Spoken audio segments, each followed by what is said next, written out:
James 1:19. My dear brothers and sisters, take note of this. Everyone should be quick to listen, slow to speak, and slow to become angry. At maidagdag na natin, slow to judge, slow to label ang ating mga kapwa-tao. May kasabihan ng matatanda, lalo nung araw na usap ay naglalakad ng barefoot at kuminsan natitinik ka.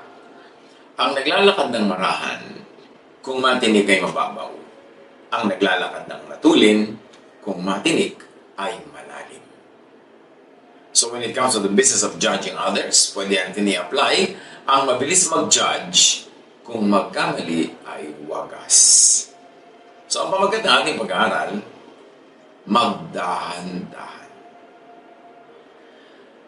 Noong araw, nakikita ko lagi sa mga jeepney, o kung meron pa ngayon, may sticker na nakalagay, God knows who does not pay. Of course, yung who does should be who does not, but the spelling is, yung pangalan ni Judas Iscariote. Very clearly, Judas is branded, Judas is labeled.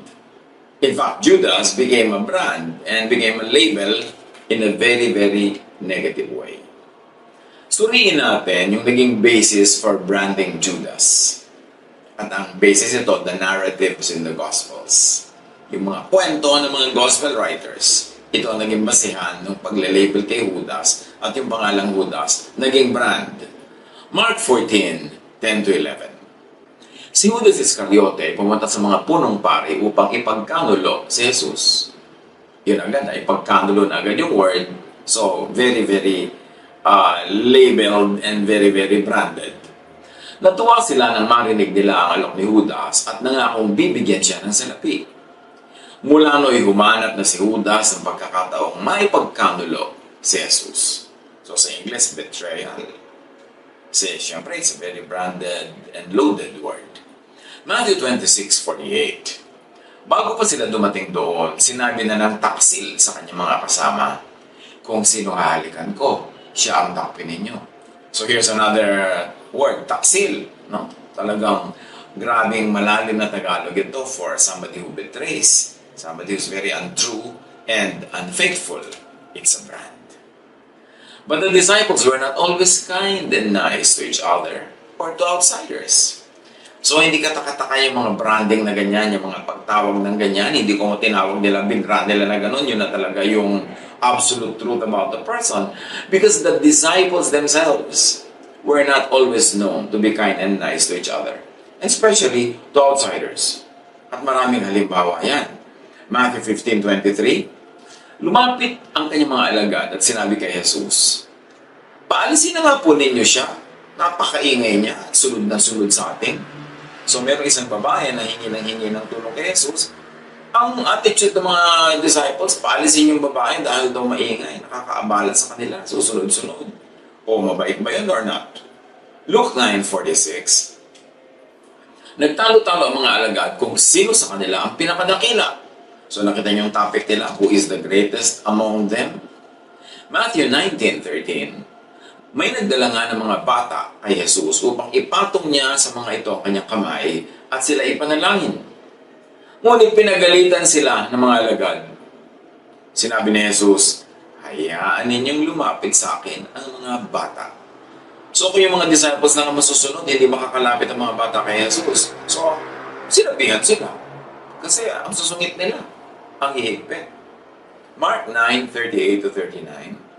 Sinabi sa kanya ni Juan, Guro, nakakita po kami na isang tao nagpapalaya sa mga demonyo sa pamamagitan ng inyong pangalan. Pinagbawalan namin siya dahil hindi natin siya kasamahan. Ngunit sinabi ni Jesus, huwag niyo siyang pagbawalan. So may gumagamit ang pangalan ni Jesus sa mabuting paraan, pagpapalaya sa masasamang espiritu, binabawalan ni Juan. Gusto niya sila lang ang gagamit ng pangalan ni Jesus. So, siya ay napagsabihan ni Jesus, huwag niyo pagbawalan. Sabi ni Jesus, whoever is not against us is for us. So, huwag niyo silang pagbawalan at huwag niyo suluhin yung pangalan na yan. Luke 9:51-52. Ipinasya niyang pumunta sa Jerusalem. Sinugo niya ang ilan upang mauna sa kanya. Pumunta sila sa isang nayon sa Samaria upang ipaghanda siya ng matutuluyan. Ngunit ayaw siyang patuloyin ng mga Samaritano dahil sa siya ipapunta sa Jerusalem. Nang malaman ito nila Santiago at Juan, sinabi nila, Panginoon, payag po ba kayong paulanan namin sila ng apoy upang sila'y matupok? Ngunit bumaling si Jesus sa kanila at sila'y pinagsabihan. So ito na naman itong mga magagaling ng mga disciples na to. Hindi na nga sila mababait sa mga bata, hindi sila mababait sa isa't isa. Ito ngayon, yung mga Samaritans na ayaw silang papasukin, gusto na nilang tupukin ng apoy. Once again, pinagsabihan sila ng Panginoong Jesus. So, the disciples were not always correct in what they thought or said. Hindi sila infallible.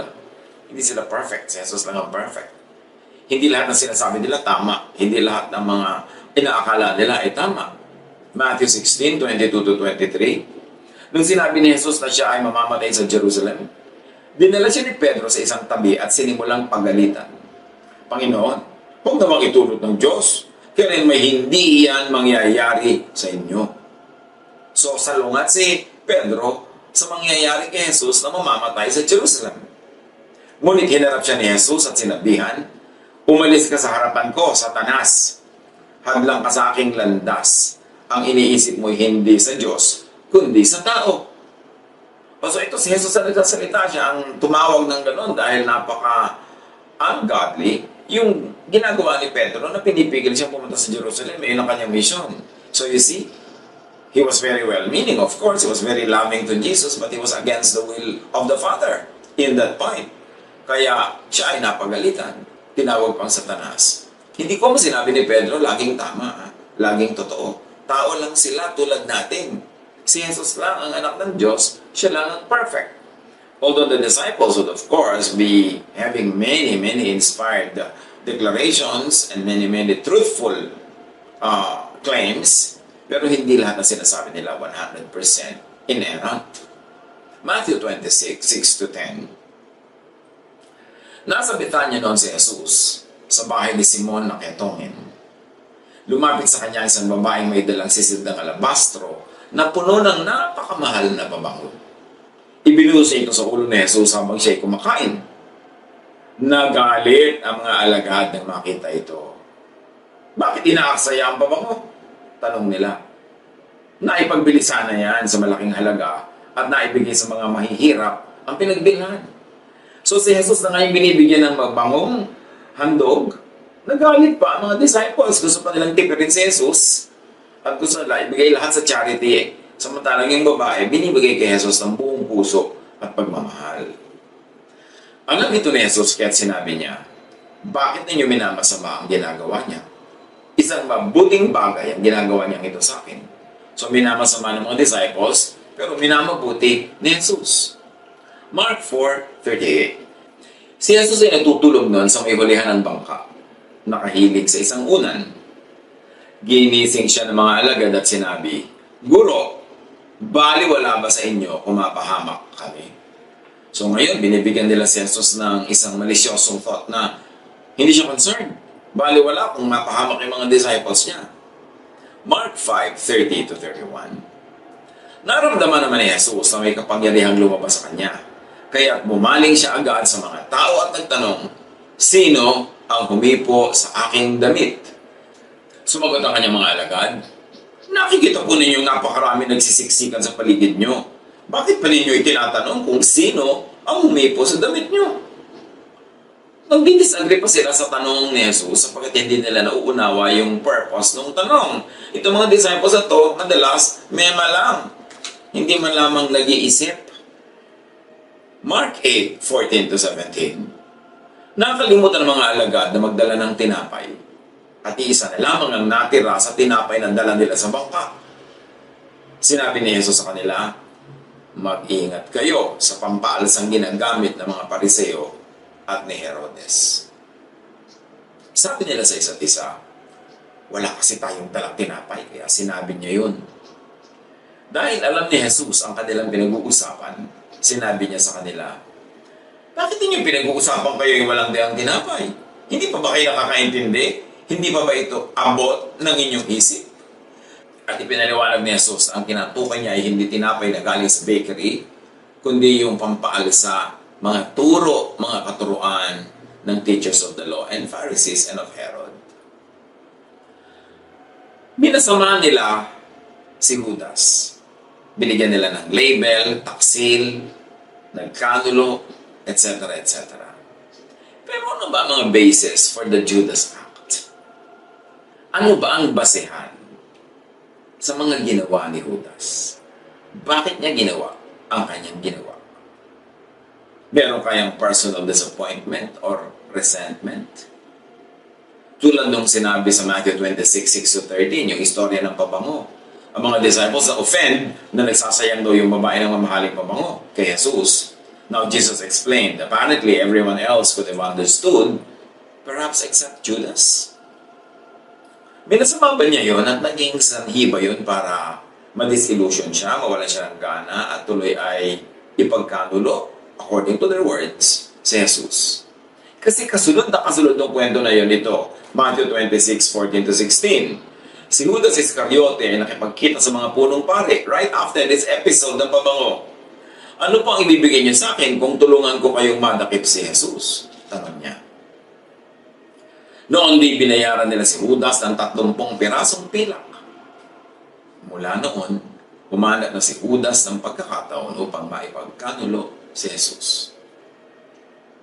If correct na na-disappoint si Judas kaya niya nagawa yon, tayo ngayon, beware of disappointments and resentment. Kasi pwede maging landing ground yan ng evil thoughts. Pag nire-resent mo ang iyong magulang, nire-resent mo ang iyong leader, nire-resent mo ang sino man, pwedeng magbunsod yan para gumawa ka pa ng maraming bagay na makakasira sa kanya at sa iyo. Genesis 4:7. Noong si Cain ay iisip-isip ng mga magagawa. You know that if you do what is right, I will accept you. Sabi sa kanya ng Diyos. But if you don't, sin is ready to attack you. That sin will want to control you, but you must control it. Kasi itong si Cain, nagkaroon siya ng resentment sa kanyang kapatid. Ang naging ending, napatay niya tuloy. Pero sabi ng Diyos, sin is crouching at your door. You must conquer it. Otherwise, it will conquer you. Yun kaya ang dahilan kung bakit nagawa ni Judas ito. Kasi hindi naman ipinaliwanag ng Gospels. Another possible basis for the Judas Act is, could it have been an indirect assignment? Assignment niya kaya na gawin yun. Kasi sa Mark 14:17-21, kinagabihan, dumating si Jesus na kasama ang 12. Habang sila'y kumakain, sinabi ni Jesus, tandaan niyo ito, isa sa inyo na kasalo ko ngayon ay magkakanulo sa akin. Nalungkot ang mga alagad at ang bawat isa ay nagtanong sa kanya, hindi ako yun, di po ba? Panginoon? Sumagot siya, isa sa inyo ang 12, nakasabay ko sa pagsausaw ng tinapay sa mangkok. So, sinasabi na ni Jesus, almost indirectly, si Judas. Kasi si Judas ang kasabay niyang sumayusaw ng sauce doon sa mangkok. We must remember that in the same time, Jesus prayed for Peter. Peter could have been it. Pwede siya ang nagkanulo.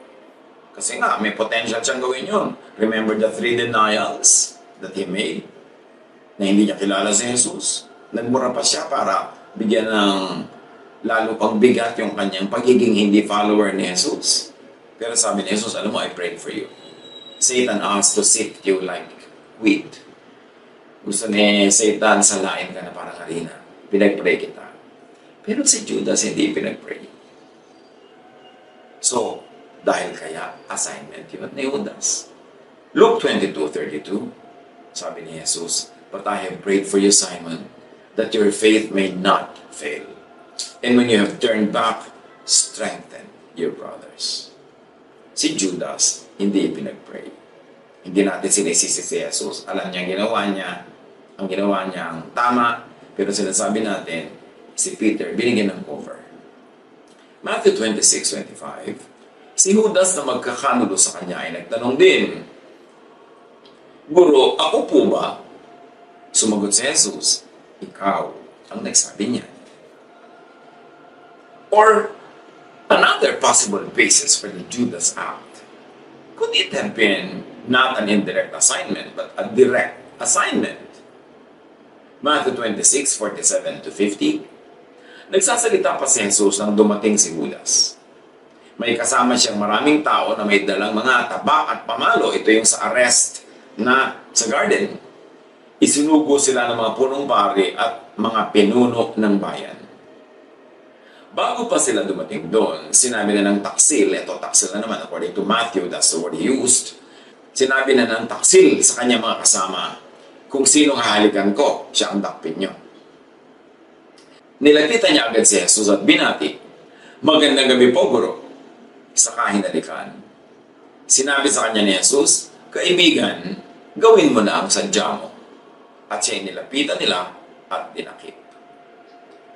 Was it a command? Sabi ni Jesus, gawin mo na ang sadya mo. At tinawag niya si Judas na, kaibigan, gawin mo na ang sadya mo. Samantalang tinawag ni Matthew na taksil. You can see the difference. The way Jesus was dealing with Judas and the way Matthew was labeling Judas. John 13:25-30. Panginoon, sino po ba yun? Yan daw magtataksil. Siya ang taong aabutan ko ng tinapay na aking isasawsaw. Sagot ni Jesus. Nagsawsaw nga siya ng tinapay at ibinigay yun kay Judas na anak ni Simon Iscariote. Nang matanggap ni Judas ang tinapay, pumasok sa kanya si Satanas. As if on cue. Parang scripted to. Pag abot ang tinapay, he was no longer in control of himself. So how could he be fully accountable, even partially accountable for that? That it was Satan that was already at work beginning at that time.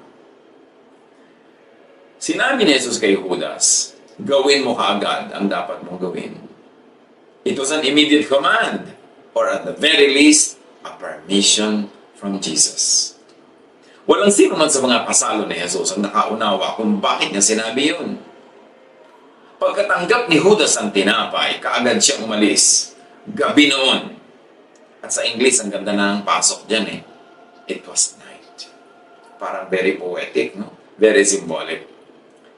The all too mortal other disciples judged and labeled Judas, unwittingly setting the trend for generations of Christians to excel in the judging and labeling ministry. Sila ang nagpasimula to label Judas that way. Tinawag na taksil. Kung ating i-imagine, let's say we are the defense lawyer of Judas, what could be the basis for dapat non-judgment, dapat non-label? At sasabihin siguro ng defense attorney ni Judas, it was an assignment. Indirect or direct. Someone had to do it. Hindi naman matutuloy ang lahat ng ito kung walang gumawa. Yun ang na-assign sa kanya ng papel. Judas was not prayed for. Let's be emphatic about that. Peter was prayed for. And still Peter denied Jesus 3 times. Mark 14:21. Papanaw ang anak ng tao, sabi ni Jesus, ayon sa nasusulat tungkol sa kanya. Okay, papanaw. Nakasulat yan, subalit kahabag-habag ang taong magkakanulo sa kanya. Mabuti pa sa taong yun na hindi na siya pinanganak. So nakikita niyo, sinasabi ni Jesus tungkol kay Judas, kahabag-habag. Parang yung sinasabi ni Job, mabuti pa hindi na ako pinanganak, magkakaganito lang palang buhay ko. Dahil yan ang language sa Bible pagka sobra ang pait na nangyayari sa buhay mo, yung buti pa hindi ka na pinanganak. Sabi ni Jesus, kahabag-habag siya. At sabi ng contemporary English version, but it is going to be terrible for the one who betrays me. At sabi ng easy to read version, but it will be very bad. So dapat habag ang nararamdaman natin kay Judas kasi sabi ni Jesus, kahabag-habag. But because Judas had been judged and labeled, many Christians find it easy to judge and label others now. At yun ang danger ng pag-judge nila at pag-label kay Judas. Naging lisensya for all generations of Christians na mag-judge ng kapwa basta parang Judas ang ginagawa. Because Judas had been judged and labeled, many Christians find it easy to have no pity on others. Pag kinukwento nila ito dyan sa Gospels, parang wala silang awa kay Judas. Samantalang sabi ni Jesus, kabag-kabag. Many Christians find it easy to be cruel, especially when they have weaponized verses by which they could judge and label others. At ganyan ang naging kaugalian ng napakaraming Kristiyano in the last 2,000 years. Pag may pangbatong verse, okay lang mambato. Tulad ng babae caught in adultery, may verse kasi sila from Moses, okay lang mambato, pero hindi pinabato ni Jesus. Kaya sabi ni Gandhi, I like your Christ, I just do not like your Christians. Your Christians are so unlike your Christ. Kung defense attorney tayo ni Judas, ano pa ang pwede maging basis for dapat non-judgment, dapat non-label? Well, Jesus' compassionate remark.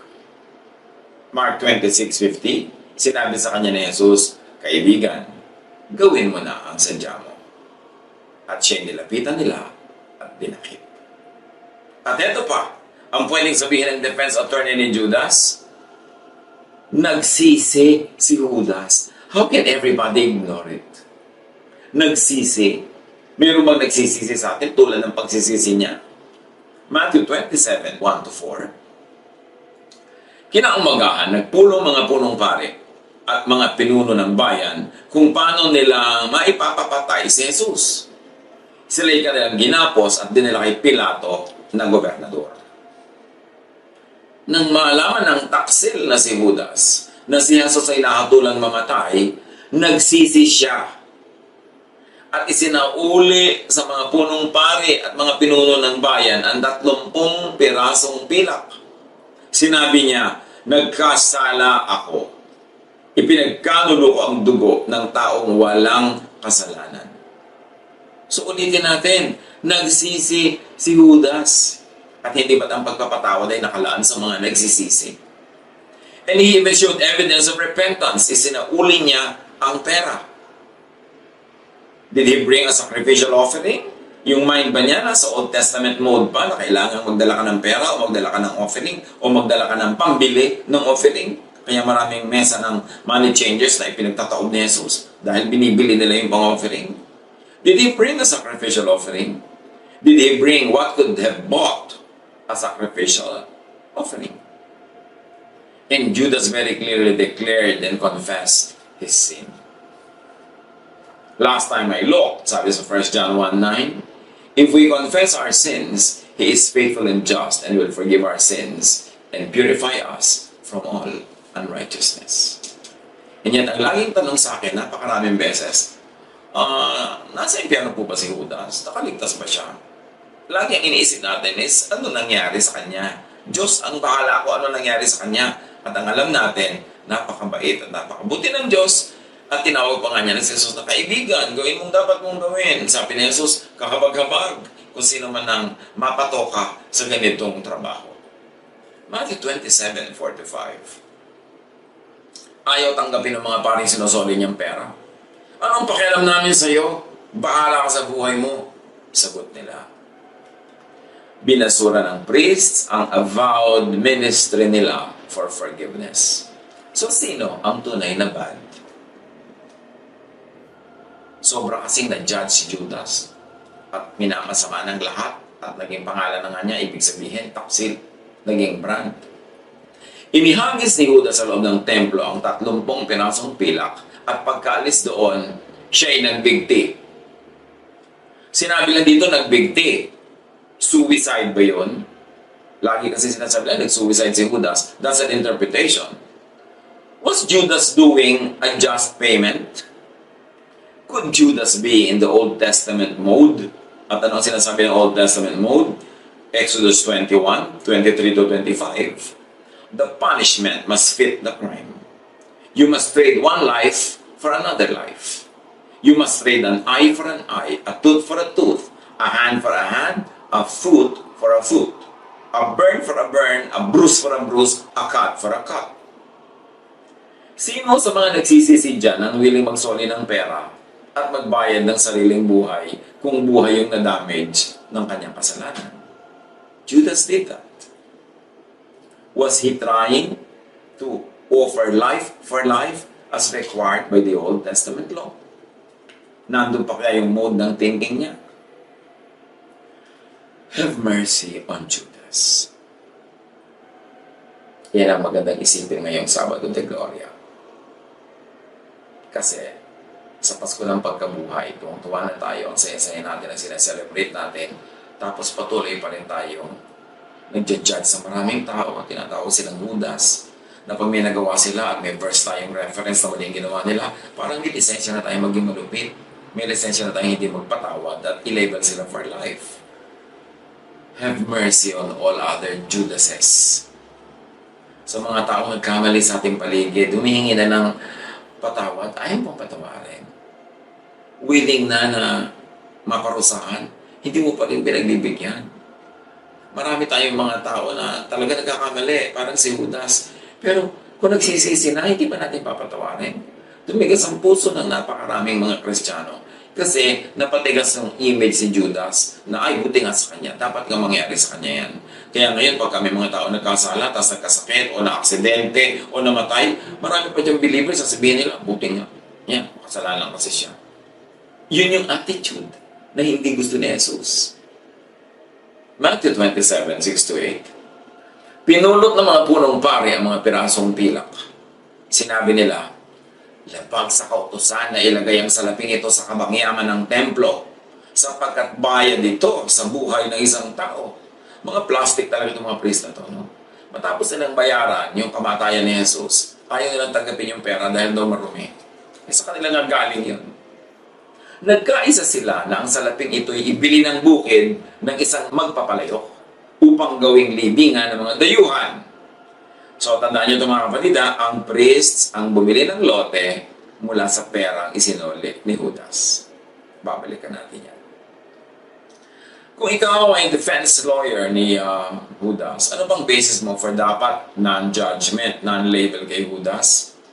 Well, there's a lot of inconsistent and faulty reporting. Diba? Sabi, nagbigti at ang bukid ay binili ng priests. Acts 1:18-19, nagsasalita si Pedro. Ang kabayaran sa kanyang pagtataksil ay ibinili niya ng lupa. O si Judas na ngayon ang bumili. Kanina yung mga priest ang bumili. Ngayon, sa Acts 1:18-19, sa report ni Peter, si Judas na ang bumili. At walang pagsisisig binanggit at nag-shopping pa. Bumili pa ng bukid. At sa pagpapatuloy ni Peter sa Acts, doon siya nahulog ng patiwarik at sumabog ang kanyang tiyan at lumabas ang kanyang bituka. So dito, hindi na nagbigti. Nahulog lang. Na-aksidente na, parang buti nga. Yan ang nangyari sa'yo. At grabe na, patiwarik pa, sumabog pa ang tiyan at lumabas pa ang bituka. So magkaiba yung report. Nabalita ayon sa buong Jerusalem. Kaya nga't ang lupang yun ay tinawag na Akeldama sa kanilang wika na ang kahulugan ay bukid ng dugo. Ang bukid ngayon ay binili ni Judas at si Judas ay nahulog, patiwarik pa. Lalong wala nang maaawa niyan. Parang ay, yan ang hatol ng langit sa kanya, yan ang dapat mangyari sa kanya, buti nga. At pag sinabi mong, buti nga, ito ang attitude ng marami. Nagmana-mana, generation to generation yung kanyang attitude. Hindi tayo naaawa sa isang tao kahit anong nangyayari sa kanyang saklap. Basta ang tingin natin sa kanya kasi may kasalanan siya. Dapat natin suriin ito ngayong Sabado de Gloria para may mapala naman tayo pag nagpasko ng pagkabuhay.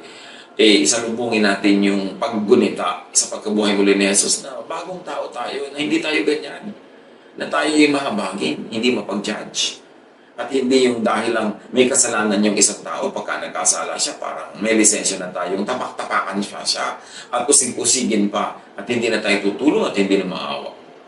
John 18:4-5, sa arrest scene. Alam ni Jesus ang lahat ng mangyayari sa kanya, kaya't sila ay sinalubong niya at tinanong, sino ang hinahanap ninyo? Si Jesus na taga Nazareth, sagot nila. At sinabi niya, ako yun. Si Judas na nagkanulo sa kanya ay kaharap nila noon. Here, sa report ni John, no iconic kiss. Walang kiss-kiss na nangyari. No besos. And Jesus identified himself para sa ma-arrest. So you see all this iba-ibang version ng mga kwento. Hindi ko may hawak ang verse, may hawak ang version. Pwede mo nang ipukol, pwede mo nang ipang-judge, pwede mo nang i-weaponize to hurt people. Kasi even these reports are not consistent. Magkakaiba pa. So anong pinangahawakan mo? Kaya magdahan-dahan ang lumalakad ng marahan. Kung matinik ay mababaw, kung magkamali ay konti. Magdahan-dahan sa pag-judge ng kapwa. Magdahan-dahan sa pag-label ng kapwa. Lalo't kung binibase mo sa iyong favorite verse. Una, checkin mo muna kung napaka-consistent ba ng lahat ng verses tungkol dyan. Tapos salain mo sa Jesus filter. O let's say, scriptural talaga. Biblical talaga. Padaanin mo sa love filter ni Jesus. Papasa ba o babara? Kasi kung babara, kahit verse pa yan, hindi mo na dapat ipagpilitan. Because Jesus gave us only one command that supersedes all other commands and all other laws. And that is the law and command of love. To love.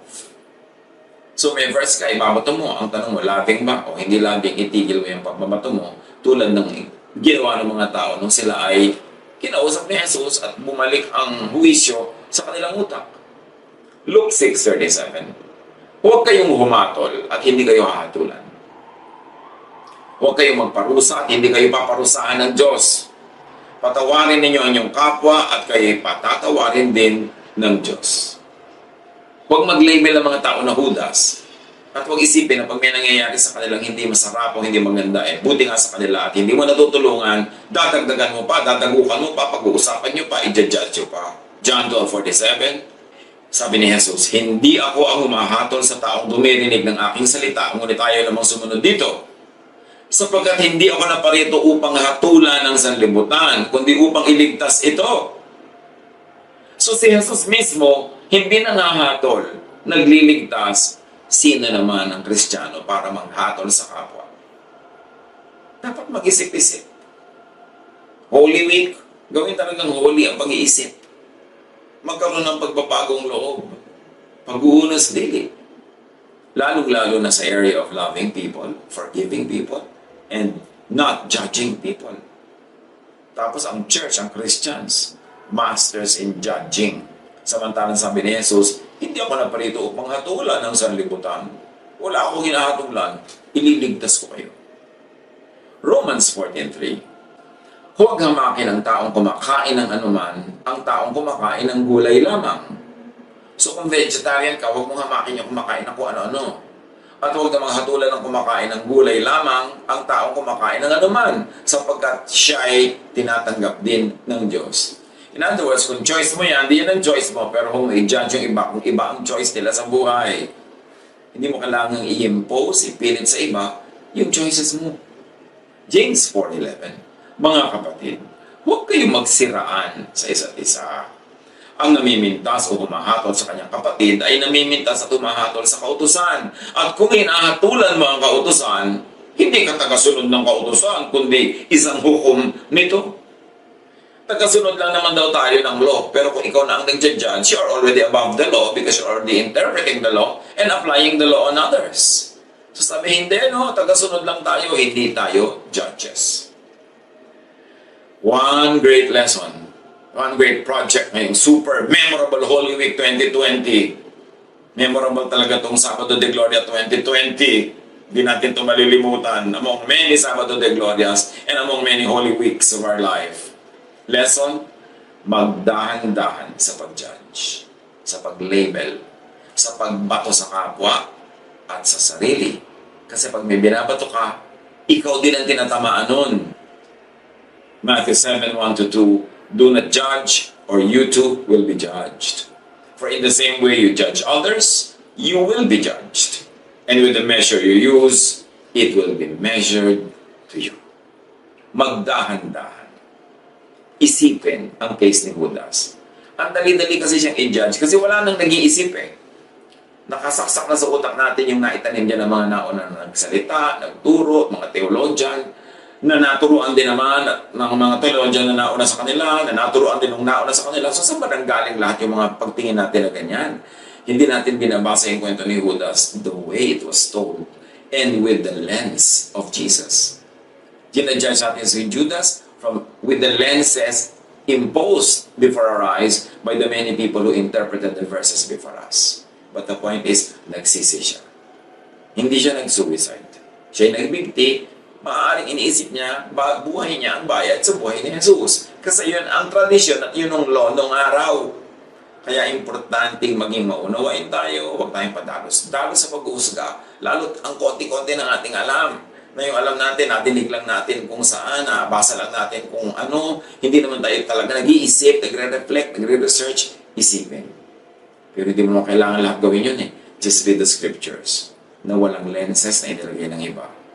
And see the loving Jesus, the loving Father that Jesus revealed, exemplified, modeled for all of us. Magdahan-dahan. Do not burn the bridge over which you too must pass. Yung kabaitan mo, pagpapatawad, pag-unawa sa kapwa, yun din ang mararanasan mo sa sandaling ikaw ang mangailangan nun. God bless all of us.